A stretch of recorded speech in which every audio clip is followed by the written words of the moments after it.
నమస్తే రమగారు. నమస్తే జయ. మార్గశిర మాసంలో వచ్చే గురువారాలకి చాలా ప్రత్యేకమైన స్థానం ఉంది. మనం ఒక కథను కూడా చెప్పుకుంటూ ఉంటాం. అవును. మరి ఈ సంవత్సరం ఎన్ని గురువారాలు వచ్చినాయి? ప్రత్యేకమైన పూజా విధానం ఏమన్నా ఉంటుందా? 4 గురువారాలు వచ్చాయి. మామూలుగా గురువారాన్ని లక్షవారం అంటారు కొన్ని ప్రాంతాల్లో. అవును. మనకి ఈ సూత్రాలు మార్చుకోవటము, లేదా ఏదైనా ఇంట్లో బూజులు దుమ్ము తెలపటము, ఎవరికైనా డబ్బులు ఇవ్వటము, అలాంటివి మంగళ శుక్రవారాలు వద్దని, కొన్ని చోట్ల శుక్రవారమే నియమం. ఆ రోజు ఇవ్వకూడదు, ఆ రోజు బూజులు దులపకూడదు, ఇంట్లో నుంచి చెత్త కూడా బయట పెట్టకూడదని నమ్ముతారు. అయితే ఈ గురువారం నాడు కూడా ఇలాంటివి చెయ్యని విధానాలు కొన్ని చోట్ల కనపడతాయి. మా గురువారాన్ని లక్షవారం అనే పిలుస్తారు. శుక్రవారం ప్రఖ్యాతంగా మనం లక్ష్మీ పూజ చేసుకుంటాం. ఇవి మన శ్రావణ మాసంలో అయితే శుక్రవారాలు చాలా ఇంపార్టెంట్. గురువారం అంత ఇంపార్టెంట్గా కనపడదు. గురువారం మనకి దత్తాత్రేయ పూజా విధానం, గురు పూజా విధానం అవి కనపడతాయి కదా. దత్తాత్రేయులు దత్తులు గురువులు అలా పూజిస్తారు. కానీ ఈ మార్గశిర గురువారాల్లో లక్ష్మీ పూజ చాలా ముఖ్యంగా చెప్తారు. ఇదొక లక్ష్మీ వ్రతం. దీనికి పెద్ద పూజ హడావిడేం లేదు. లక్ష్మీదేవికి షోడశోపచారాలు శుక్రవారం నాడు ఎటా చేసుకుంటామో అదే పూజ. ఓకే. అయితే ప్రత్యేకంగా ఇందులో కొన్ని నియమాలు మాత్రం ఉన్నాయి. ఈ మార్గశిర గురువారాలకి నియమం ఉంది. వ్రతానికి ఒక కథ ఉంది. ఆ కథ చెప్పుకుని అక్షంతలు వేసుకోవాలి తల మీద. మీరు నోముగా చేస్తే, నోములు ఉన్నవారు, నోము ఉండి ఉన్నవాళ్ళు, లేదా ఈ సంవత్సరం నుంచి పాటిద్దాం చేద్దాం అనుకునేవాళ్ళు చేసుకోవచ్చు. ఇది మా ఇంట్లో ఆనమాయి లేదు, ఆన లేకపోతే చేయకూడదు అంటాం కదా, మాకు లేదండి అంటారు. లేకపోయినా గురువారం శుభ్రంగా పూజ చేసుకోవచ్చు. లక్ష్మీ పూజ ఈ దీంట్లో నియమం ఏంటంటే, ఈ శుక్రవారం నాడు తలస్నానం చెయ్యాలి, కానీ నెత్తికి నూనె పెట్టుకుని వదిలించుకునే వ్యవహారం చేయకూడదు. ఈ గురువారం నాడు తలకి నూనె రాయకూడదు. లక్ష్మీదేవికి శిరోభారం వస్తుందట, తలకాయ నొప్పి వస్తుంది. అందుకని మన తల జిడ్డుగా ఉంటే, తల ఊరికే జిడ్డుగా ఉన్న తలలు లేకుండా చూసుకోండి. నెత్తి మీద నీళ్ళు పోసుకోవాలి. పిడప పెట్టుకుంటాం కదా ముందు, తల నీళ్ళు ఆరడానికి. తర్వాత ఆ పిడప తీసి పక్కన పెట్టి నీళ్ళు ఆరిపోతే దువ్వుకోవద్దు, దాన్ని ముడేసేసుకోవాలి. విరబోసుకుని వంటలు చేయటం లాంటి వ్యవహారాలు చేయబోకండి. దాన్ని మూడేసుకోవాలి. లేదా నాలా పొట్టి చుట్టు వాళ్ళు అనుకో, మడత పెట్టి ఒక క్లిప్పు పెట్టుకుని జుట్టు వేళ్లాడకుండా చేసుకోవాలి. తల దువ్వకూడదు పూజ అయ్యేదాకా. మామూలుగా మనం ఏం చేస్తాం, పొద్దున్నే స్నానాలు చేసాక కొంచెం తలకాయ చక్కగా దువ్వుకుని కాసిన పువ్వులు అవి ముడుచుకుని కూర్చుంటాం పూజకి. ఇప్పుడు తల దువ్వుడు లేకుండా పువ్వులు ముడుచుకోవచ్చు. దువ్వకూడదు, నెత్తికి నూనె రాయకూడదు. పూజ అయ్యేదాకా ఇట్లా నోట్లో ఏది వేసుకోకూడదు. ఈ నియమం ఉంది ఈ మార్గశిర గురువారానికి.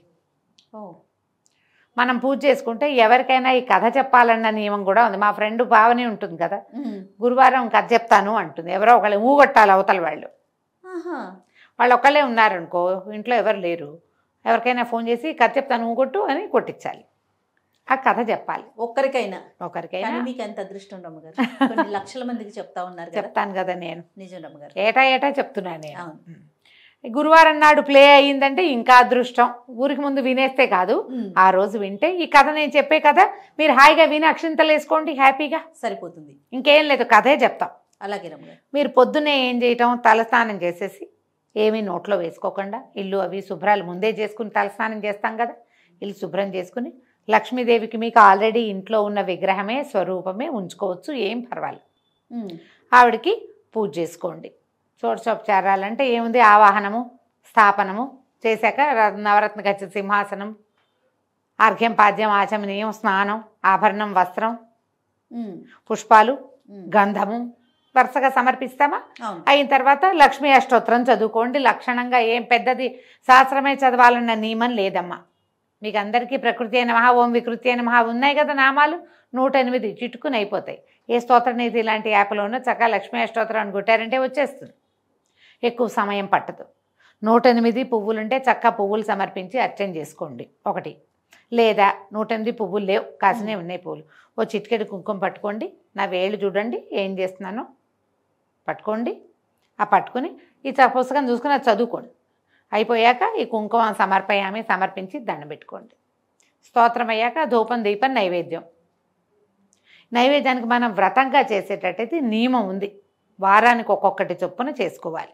ఈ వారం ఇది, వచ్చే వారం ఇది, ఇలాంటి లెక్క ఉంది, చేసుకోవచ్చు. లేదా మీకు అలవాట్లేదు, చేత కాదు, అవన్నీ చేయలేం, పాయసం చేసి పెట్టండి చక్కగా. క్షీరాన్నం చేయండి. సేమియా పాయసం, సగ్గుబియ్యం పాయసం చేయకండి. అన్నంతో బియ్య పాయసం చేసి క్షీరాన్నం చేసుకుంటాం కదా, పరమాన్నం అంటాం. ఇన్ని శనగపప్పు వేసుకోండి అందులో. ఆ బియ్యంలో శనగపప్పు వేసి శుభ్రంగా పాలు పోసి పాయసం వండేసుకోండి. అంత పాయసం అమ్మవారికి నివేదన చేయండి. తర్వాత కథ నేను చెప్తా కదా, చక్క అక్షంతలు చేత్తో పుచ్చుకుని కథ విని ఆ అక్షంతలు అమ్మవారికి కొన్ని సమర్పించి కొన్ని తల మీద వేసుకోండి. మార్గశిర గురువారం పూజ అయిపోయింది లక్షణంగా. అంతే. క్షీరాన్నం అంటే అంటే వచ్చినా రాకపోయినా క్షీరాన్నం అంటున్నారు. కాకుండా ఉంటే అసలు నియమం ప్రకారం ఏం చేసుకోవాలండి? మనం వ్రతంగా చేసుకుంటే ప్రాంతాల వారీగా తేడాలు ఉంటాయి జయ. వీటిలలో గోదావరి జిల్లాలో ఒక రకం. ఈ వ్రతాన్ని మనకు తెలిసైతే ఎక్కువగా వైజాగ్ ఆ ప్రాంతాల వాళ్ళు ఎక్కువ చేస్తారు. మార్గశిర గురువార వ్రతాలు అక్కడ ఎక్కువ. పులగం పెడతారు మొదటిది. తర్వాత ఏమో గారెలు రెండో వారం. తర్వాత కాదు, అట్లు తిమ్మనం అంటారు. అట్లు పోస్తారు. అట్లు పోసి తిమ్మనం అని చేస్తారు. తిమ్మనం అంటే ఈ బియ్యం కొంచెం నానబెట్టి కొబ్బరి బియ్యం గ్రైండ్ చేసి పాయసంలాగా ఫిర్నీ అంటారు దాన్ని. చేసుకోవచ్చు, బాగుంటుంది. అట్లల్లోకి నలుచుకునేందుకు అది పెట్టుకుంటారు. తర్వాత ఏమో గారెలు, చిత్రాన్నము, అప్పాలు, పాయసము ఇలా చేస్తారు. వారానికి ఒకటి. ప్రాంతాల వారీగా ఖచ్చితంగా తేడాలు ఉంటాయి. అయితే మామూలుగా చూడు, శ్రావణ శుక్రవారాలు 4 వారాలే కదా. ఈ గురువారాలు 5 చేయాలి. 5 ఎట్లా చేస్తాం? 4 వారాలేమో మార్గశిరంలోనే, 5వది పుష్యమాసంలో వచ్చే గురువారాన్ని 5వసారి చేసుకుంటారు. 5వ వారంతో సంవత్సరం పూర్తయిపోతుంది. మళ్ళీ వచ్చే సంవత్సరం మీకు ఆసక్తి ఉంటే ఏటా చేసుకోవచ్చు. దీని ఉద్యాపన వ్యవహారం ఇది కూడా ప్రాంతాల వారీగా కొంచెం తేడాలు ఉంటాయట. కానీ మనం నోముగా పెట్టుకోకపోతే ఏటా చేసుకోవచ్చు. మార్గశిరంలో ఇంకా పెద్ద విశేషంగా పూజలు కనపడవు కదా మనకి. అందుకని శుభ్రంగా గురువారం పూజ చేసుకోవచ్చు కదా హాయిగా. కథ ఎలాగో మనం చెప్తాం కదా, ఇంతే పూజ. మీకు అవకాశం ఉన్నవాళ్ళు చక్కగా చేసుకోండి. మీ ఇంట్లో ఉంటే మానేయకుండా చేసుకోండి. మీకు ఈ కథ, ఈ కమామేషు నచ్చితే లక్షణంగా చేసుకోండి. ఏ భయమో లేదు. నేనైతే ప్రతి గురువారం పాయసం చేసి పెడతా. పావని దగ్గరే విన్నా, నాకు నచ్చింది, తినడానికి బాగుంది. ఏం పోయింది? మార్గశిర మాసం లక్ష్మీ పూజ మన ఇంట్లో ఉండాల్సిందేననేమీ లేదు. శుక్రవారం చేసుకుంటాం ఎలాగూ లక్ష్మీ పూజ, గురువారం కూడా చేసుకుంటాం. అధికస్య అధికం ఫలం, అంతే, తప్పేముంది. అందుకని నేను ఈ అలవాటు చేసుకున్నా. మీకు ఎవరెవరికి ఆసక్తి ఉంటే, ఒకవేళ ఓ గురువారం కుదరలేదనుకో, నా సంగతే చెప్తున్నానమ్మా, మీ సంగతి కాదు. ఓ గురువారం కుదరకపోతే దండం పెట్టి ఊరుకుంటా. ఇవాళ సాగలేదు, నేను బయటికి వెళ్ళిపోవాలమ్మా, రేపొద్దున కలుసుకుందామని దండం పెట్టేస్తా. ఒక లక్ష్మీ క్షీర సముద్రరాజు తనయ శ్లోకం చదువుకుంటాను. లక్ష్మీదేవి ప్రతిమ ఉంది. ఆవిడ కొంచెం గంధం బొట్టు పెట్టి 1-2 పువ్వులు పెట్టి ఈ పటిక బెల్లమే ఆవిడ కూడా నివేదన చేసి వెళ్ళొస్తాను. మళ్ళీ రేపు కలుసుకుందామమ్మా అని చెప్పేస్తాను. కుదిరిందా అన్ని వారాలు చేసుకుంటా. నేను శ్రావణ శనివారాలు అంతే, ఇవంతే. కుదరకపోతే అదేదో బ్రహ్మాండం పగిలిపోతుందని, లైన్ తప్పేసామని, నెత్తని చేస్తుందని, తర్వాత ఏమో అమ్మవారు ఏదో చూపిస్తుందని. భగవంతుడి పట్ల భక్తి ఉండాలమ్మా, భయం వద్దు. భయపడేంతగా భక్తిలోకి వెళ్ళబోకండి. చేసుకోదు. 4 గురువారాలు ఉన్నాయి. ఒక గురువారం అయినా లక్ష్మీ పూజ చేసుకోండి లక్షణంగా. 4 చేసుకోగలిగారనుకో, అధికం ఫలం, మీ ఇష్టం. దీనికి ఒక కథ ఉంది. పూర్వం అట ఒక బ్రాహ్మణ కుటుంబం ఉండేది. ఆయనకి మొదటి భార్య గతించింది. ఆ మొదటి భార్యకి సుశీల అని ఒక చిన్న పిల్ల ఉండేది. ఆయన మరి ఇల్లు బ్రాహ్మణ ఇళ్లలో ఏంటంటే ఈ యజ్ఞం అని, హోమం అని, ఆడపిల్లలకి పెళ్ళిళ్ళకి పక్కన భార్య ద్వితీయంగా ఉండాలని, వాటన్నిటికీ భార్యలు అవసరం. ఆ కాలంలో తప్పకుండా ద్వితీయ వివాహాలు చేసుకునేవాళ్ళు. ఎవరో చాలా పెద్దవాళ్ళు అయితే తప్పిస్తే చిన్న వయసు వాళ్ళు అయితే అయిపోయి, పెద్దవాళ్ళు కూడా పెళ్ళిళ్ళు చేసుకునేవాళ్ళు. యజ్ఞాలు ఉన్నాయి, ఆడపిల్లలకి కార్యాలు ఉన్నాయని ఆయన ఇంకో పెళ్లి చేసుకుంటే ఈ సుశీలని కొద్దిగా సవితల్లి పర్వాలేదు, బాగానే చూసేది. అయితే ఆవిడకి వెంటనే పిల్లలు పుట్టారు. ఈ పిల్లకి 6-7 ఏళ్ళు వచ్చాక పెద్ద పిల్ల చంటి పిల్లల్ని అప్పచెప్పి ఎత్తుకోమని ఏం చేసేది, పిల్లల్ని ఆడించడానికి ఇగో ఈ బెల్లం ముక్క తినవే అని ఒక బెల్లం ముక్క చేతిలో పెట్టేది. పిల్ల చంటి పిల్లకి కాస్త ఏదో పెట్టి అదే నోటో వేసుకుంటూ ఉండేది. అయితే ఏమైంది, ఒకసారిట వాళ్ళ పక్కింట్లో మార్గశిర లక్ష్మీ వారాలు పూజ చేసుకుంటున్నారు. ఈ పిల్ల చంటి పిల్లని ఎత్తుకుపోయి ఓ తమ్ముడిని వెంబడి పెట్టుకుని వాళ్ళ ఇంట్లో వాకిట్లో కూర్చుంటే దానికి ఆ మంత్రము, ఆ ప్రతిమ, ఆ పూజ చేసే విధానం చాలా నచ్చినాయి. అత్తయ్య ఏం పూజ చేసుకుంటున్నారే అని పక్కింటి ఆవిడని అడిగింది. లక్ష్మీ పూజే చక్కగా చేసుకుంటే ఆడపిల్లలకి మంచి మొగుడు వస్తాడు, చక్కటి సంసారం వస్తుంది. మీ పిన్నికి ఏమీ తెలీదు, మా ఇంట్లో ఉంది అంది. ఈ పిల్లకి చాలా నచ్చింది. మొదటి గురువారం నాడు చూసింది. ఏం చేసింది, రెండో గురువారం నాడు అది పిల్లలకి బొంగరాలు చేసుకోవడానికి బంకమట్టి తెస్తే ఆ బంకమట్టితోటి చక్కగా చిన్న లక్ష్మి వాళ్ళ ఇంట్లో పక్కింట్లో ఉంది కదా, అది చూసి అంత లక్ష్మీదేవి ప్రతిమ చేసుకుంది. ఆ ప్రతిమకి వాళ్ళ దగ్గరే వీళ్ళ వాకిట్లో కూర్చుంటే వాళ్ళ ఇల్లు కనపడుతూ ఉంటుంది. ఇక్కడ కూర్చుని జిల్లేడు పువ్వులతోటి కాసినేవో ఆకులు చేతికి అందినవి చక్క పచ్చగా బాగుంటే ఇప్పుడు ఇట్లా తుంచామనుకో ఇవి వస్తాయి, మన దీనిలాగా తులసి దళంలాగా వస్తాయి కదా, అట్లా దళాలు కోసుకొచ్చి కొన్ని చెట్లాకులు ఆకులు పువ్వులు సమర్పించి నైవేద్యంగా బెల్లం సమర్పించి పూజ చేసుకుంది. అక్క ఏదో చదువుతోంది కాబట్టి పక్కన ఉన్న పిల్లలు కూడా మాట్లాడకుండా కూర్చున్నారు. కూర్చుని చక్క పూజ నడిచింది. పిల్ల బాగుందిగా. వచ్చే వారం ఈ వారం కూడా చేసింది. 4 ఆ సంవత్సరం 5 గురువారాలు వచ్చినాయి. వాళ్ళు మొదటి వారం వాళ్ళ ఇంట్లో చూసి 4 వారాలు చేసుకుంది. బాగుంది. వాళ్ళ ఇంట్లో పుష్యమాసంలో గురువారం కూడా చేశారు చెయ్యాలని, అప్పుడు కూడా చేసుకుంది. ఈ లెక్కన 5 గురువారాలు అమ్మడు చేసింది. దానికి చాలా సంతోషం వచ్చింది. ఆ ప్రతిమని దాపెట్టుకుంది ఎక్కడో. మరుసటి సంవత్సరం కూడా చేసుకుంది. తల్లి తండ్రి బాగుపడ్డారు. అంతకుముందు సామాన్యమైన కుటుంబం వాళ్ళది. కాస్త శుభ్రంగా చెయ్యాడేలాగా వచ్చింది వాళ్ళ పరిస్థితి. 3-4 పిల్లలు కూడా పుట్టారు. 3 మగ పిల్లలు 3 ఆడపిల్లలు పుట్టారు. ఈ అమ్మాయి ఒక్కతేగా, వాళ్ళు 5-6 ఉన్నారు. బాగుంది. పిల్లకి 14వ ఏడు వచ్చేసరికల్లా పెళ్లి చేశాడు తండ్రి. ఇంకా పెద్దది అవ్వకుండానే చేశాడు. పెళ్ళయ్యాక కూడా ఇక్కడే పూజ చేసుకుంది. వ్యక్తత వచ్చాక కాపురానికి తీసుకుపోయారు. ఇంకో ఏడాదికి అనమాట. అప్పటికి కూడా వీళ్ళు బాగానే ఉన్నారు. ఈ ఏడాది గడిచాక అమ్మాయి వెళ్తూ ఏం చేసింది, తను ఏటా పూజ చేసుకుంటుంది కదా లక్ష్మీదేవి ప్రతిమను తీసుకుని వెళ్ళిపోయింది. ఓకే. ఎప్పుడైతే ఈ అమ్మాయి గడప దాటి అత్తవారింటికి వెళ్ళిందో, అత్తవారు కూడా సామాన్య కుటుంబీకులు, వాళ్ళకి అక్కడి నుంచి ఇక్కడి నుంచి కలిసి వచ్చినాయి. పంటలు ముబ్బడిగా 6 ఎకరం కొండ ఉంటే అది ఇంకా బ్రహ్మాండంగా పెరిగింది. భర్తకేమో బయట నుంచి బోల్డ్ అనే అవకాశాలు లభించినాయి. మావగారికి బావగారికి అందరికీ. ఈ పిల్ల వచ్చాక మాకు కలిసి వచ్చింది అనుకున్నారు. వేయమని అయిపోయారు వాళ్ళు. కానీ ఈ అమ్మాయి వెళ్ళిపోయాక పుట్టింట్లో మెల్లిమెల్లిగా స్థితి దిగనాశిల్లిపోయింది. ఆ ఊరు నుంచి ఈ ఊరు వచ్చిన వాళ్ళంతా మీ నాన్నగారి స్థితి బాగోలేదు, పిల్లలు పెళ్ళిళ్ళు చేయలేకుండా ఉన్నారు, మీ పిన్నిగారికి బాగోలేదు, మీ అమ్మకి ఇట్టా ఉంది అట్టా ఉంది అనేవాళ్ళు. ఈ అమ్మాయి వింటూ ఉండేది, ఏం బాధగా ఉండేది పుట్టింటికి ఏదైనా చేయాలని. కానీ ఏమిటి తేడా వచ్చిందో ఆ అమ్మాయికి అర్థం కాలే. కొన్నాళ్ళు అయిన తర్వాత ఈ తల్లి ఉంది కదా మారుటి తల్లి, ఆవిడేమందిట పెద్ద కొడుకుని పిలిచి, ఒరే అక్కయ్య దగ్గరికి వెళ్ళిరా ఏదైనా సహాయం చేస్తుందంటే వాళ్ళ ఇంటికి వెళ్ళాడు అక్కయ్య దగ్గరికి. ఏరా ఏమిట్రా అంటే, నాన్నకు ఆరోగ్యం బాగుండలేదు, ఏమీ మనకు అవకాశాలు రావట్లేదు, డబ్బులన్నీ అయిపోయినాయి, అమ్మ చాలా బాధపడుతుంది అక్క, నీ దగ్గరికి పంపించింది అన్నాడు. ఈ అమ్మాయి ఏం చేసింది, బాగా ఆలోచించుకుని రా అని చెప్పి ఒక కర్రని జాగ్రత్తగా తొలిపించి దాని నిండా బంగారు వరహాలు పోసి అత్తవారింట్లో తెలియకుండా ఆ కర్రని తమ్ముడు చేతికిచ్చి, ఇది పట్టుకుని ఇంటికి వెళ్ళరా అని. సరే తమ్ముడు ఏం చేశాడు, ఆ కర్ర పుచ్చుకుని వెళ్ళాడు.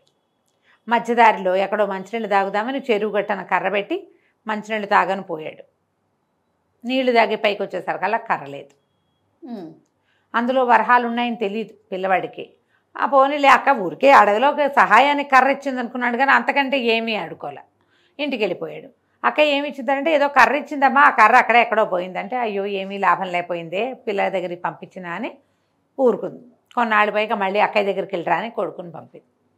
ఈసారి ఏం చేసింది ఈ అమ్మాయి, ఓ చెప్పుల చేతని ఉంటే కొత్త చెప్పుల చేత జాగ్రత్తగా దాన్ని కుట్లు ఉడదీసి దాన్ని నిండా వరహాలు పోసి మళ్ళీ కుట్టించి తమ్ముడు చేతిలో పెట్టింది. ఇంటికి జాగ్రత్తగా పట్టుకెళ్ళి అమ్మ చేతికి ఇవ్వరా అని. వాడేం చేశాడు, ఆ పిల్లవాడు వెళ్తూ చెరువు గట్టను చెప్పులు చెరువు గట్టను పెట్టి, మరి అంతంత దూరాలు నడవద్దు, మంచినీళ్ళు తాగడానికి దిగాడు. మళ్ళీ పైకి వచ్చేసరికి చెప్పులు లేవు. అయ్యో, సలీస్గా అక్కడ పెట్టుంటే ఎవరో తీసుకుపోయారు. అదే అయిపోయింది. మళ్ళీ ఏమైంది, మూడోసారి మళ్ళీ వచ్చాడు. మూడో మాట వచ్చాక అమ్మాయి ఏం చేస్తుంటే, ఒక గుమ్మడి పండుని పైన ఇట్లా ముచ్చుకుందిగా, ముచ్చుకు దగ్గర ఇట్లా కోసి గుండ్రంగా తీసేసి లోపల గింజలన్నీ బయటికి జవరేసి దాని నిండా బంగారు కాసులు పోసి ఈ గుమ్మడికాయ పెట్టి జాగ్రత్తగా పట్టుకెళ్ళు, ఎక్కడ పెట్టబాక అని పదే చెప్పింది. సరే మంచినీళ్ళు తాగడానికి కూడా ఇట్లా చేత్తో పుచ్చుకునే నీళ్లు తాగాడు వదల్లా. కాకపోతే వాడికి అలా వెళ్లాల్సి వచ్చింది పక్కకి. మరి తిండి పదార్థం కదా, ఏం చేస్తాడు, దాన్ని ఒక గట్టు మీద ఒక చోట ఎక్కడో పెట్టి చెట్టు కింద వాడు కొంచెం పక్కకి వెళ్ళాడు. మళ్ళీ వచ్చేసరికల్లా ఎవరో దారిని పోతున్న పాంధుడు ఎవడో, ఇది బాగుంది కదా పదికులు రోడ్డు మీద నడిచిపోయే వాళ్ళు ఉంటారు, గుమ్మడికాయ చక్క నవనవలాడుతూ చెట్టు కింద పెట్టుందని ఎవరో తీసుకుపోయారు. ఈ పిల్ల అనుకుంది ఏం చేసినా వీళ్ళకి వనగొట్టలేదే నాన్న వాళ్ళకి అని చెప్పి ఏమంది, తల్లిని పాయింట్కేరా మార్గశిర మాసం వస్తుంది, నేను నువ్వు నోచుకుంటాను, నాతో పాటు నువ్వు కూడా చేద్దు కానీ అని చెప్పి తల్లిని పిలిస్తే మొదటి వారం ఏం చేసింది, పిల్లలకి తలకి నూనె రాసేసుకుంది తల్లి. నూనె రాసుకోకూడదు నియమం కదా. అమ్మాయి ఏం చేసింది, సరే తనే నోచుకుంది, అయ్యో మా అమ్మ కుదరలేదని. రెండో వారం ఏం చేసింది, పిల్లలకి చద్దెన్నాలు పెడుతూ ఒక ముద్ద ఉప్పు సరిపోయిందో లేదో మజ్జిగ అన్నపు ముద్ద నోట్లో వేసుకుంది. చద్దన్నము తినకూడదు, అసలు ఏది తినకూడదు, అన్నం నోట్లో వేసుకుంది. ఇప్పుడు ఏం చేస్తుంది, కుదరలేదు. ఇక మూడో వారం ఏం చేసింది, తల్లిని ఒక తీసి ఒక గొయ్యల్లే ఉంటే వాళ్ళకి పక్కన కాస్త మొక్కల దగ్గర కాస్త ఖాళీగా ఉంటే ఈ గోతులో కూర్చో, పైకి రావద్దు, నా పనులు చేసుకుని నేను పూజకు ఏర్పాటు చేసుకునేదాకా ఇక్కడే ఉండమ్మా అని తల్లి లోపల కూర్చున్నది. సరే చెప్పిందిగా కూతురు. కాసేపటికి ఏమైంది, పిల్లలు ఎవరో అరటిపళ్ళు తింటూ తొక్క అక్కడ పడేశారు. ఈవిడ ఒక్కతే కూర్చుని ఉంది, కాలక్షేపం లేదు. ఆ అరటి తొక్క లోపల మనకి చక్కెరకేళీలకి లోపల తెరలాగా ఉంటుంది, అది రుచిగా ఉంటుంది, అది ఎత్తి నోట్లో వేసుకుంది తల్లి. కూతురు వచ్చి పని అంతా అయ్యాక అమ్మ రావే పూజ చేసుకుందామంటే ఏం రావే, అరటిపండు తొక్క లోపలిది తిన్నానే అంది. మూడో వారం కూడా పోయింది, ఎందుకో అమ్మవారు ఒప్పుకోవట్లేదు మా అమ్మ పూజని. మా అమ్మాయికి చాలా బాధగా ఉంది. నాలుగో వారం ఏం చేస్తుంది, నువ్వు నాతోటే ఉండు అని తల్లిని తన చెంగుని కట్టుకుని తల్లి చేయి తను ఎటు వెళ్తే అటు తిప్పుకుని ఆవిడని ఏ పని చేయనివ్వలా, ఎక్కడా చూడనివ్వకుండా ఉంచుకుని తల్లితో సహా పూజ చేస్తే సాయంకాలం అమ్మవారి దర్శనం కనపడింది. కనపడితే అమ్మాయి బాధపడింది, మా పుట్టిల్లు ఇట్లా అయిపోయింది, మా అమ్మ పూజ ఎందుకో నువ్వు ఒప్పుకోలేదు, ఇవాళ జాగ్రత్తగా చేయించానంటే చిన్నప్పుడు నువ్వు తన దగ్గర ఉన్నప్పుడు మీ అమ్మ నిన్ను చీపురుతో కొట్టింది, అందుకని తన పూజ నేను తీసుకోలేదు, మీ అమ్మతో మళ్ళీ చేయించు అని చెప్తే సరేనని అమ్మాయి ఏం చేసింది, 5వ వారం తనతో పాటు మామూలు పూజలో ఉంచుకుని ఏదో కొంచెం తనకు కలిగింది ఇచ్చి పంపించి, అమ్మ వచ్చే ఏడాది శ్రద్ధగా చేసుకుందు కానీ నేను ఎక్కడికైనా వస్తా, నువ్వు ఎక్కడికైనా వద్దు కానీ మరుసటి సంవత్సరం 5 వారాలు తల్లితో సాంగంగా పూజలు చేయించి.